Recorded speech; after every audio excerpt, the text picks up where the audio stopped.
introduction might have been hair cerebral for this group. But he's a good guy. He's a good guy. Hello, hello. I think I figured it out when I heard the guy back there go, "Mama Monkey!" So thanks for having me. This is my book.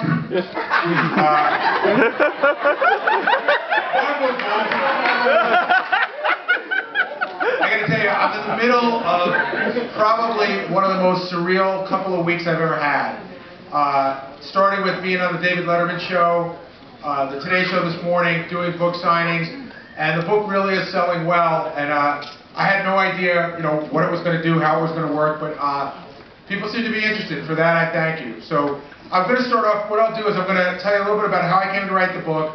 I'm going to read 3 very, very short passages, take questions from you guys in the audience, and then if anybody wants to get their book signed, we'll do that. So let me just, I'm going to fix it. Where's Scott? Scott! There we go. So I was pitching a book around last year, and for those of you who know the show, you know that I'm really into music and all that. So I was pitching a book around called Baba Booey's book, Rock and Roll Lists, Musical Arguments and Essays. And I was getting some response on it, but I met up with a guy who was a book agent. I said, take a look at this and tell me what you think. And he said, well, he goes, you might get some interest in that book. He goes, but if you really want to put a book out there that I think people will be interested in, he said, what's your story? And I said, well, what do you mean? He goes, well, what's your story? And I said, well, I don't have a story. He said, everybody has a story. But the funny thing is, when he said, what's your story, I knew exactly what he meant. And so I thought about it overnight, and I called him the next day, and I said, you want to hear my story? Here's my story. So I gave him the 10-minute synopsis, and he goes, that's great. I said, yeah, except I don't know that I want to tell that story. But I knew what he meant, because, I'd grown up in a pretty chaotic household. I had a mom who suffered from mental illness. She was manic depressive. She suffered from depression.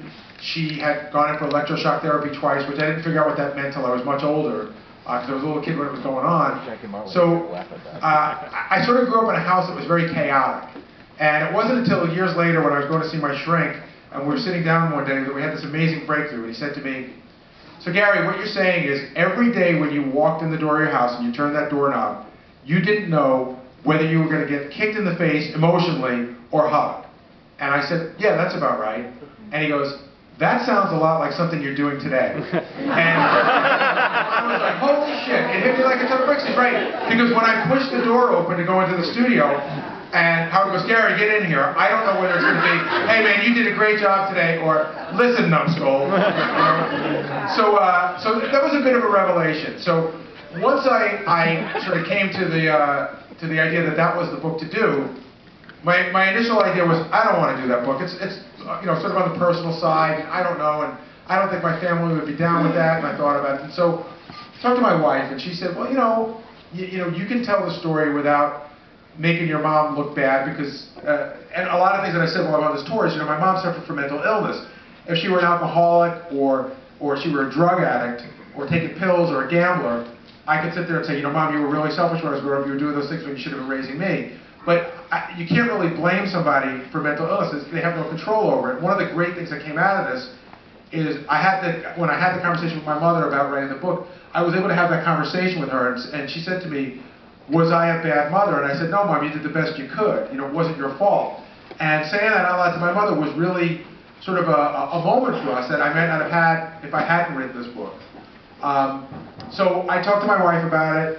I talked to my brother about it, which was important.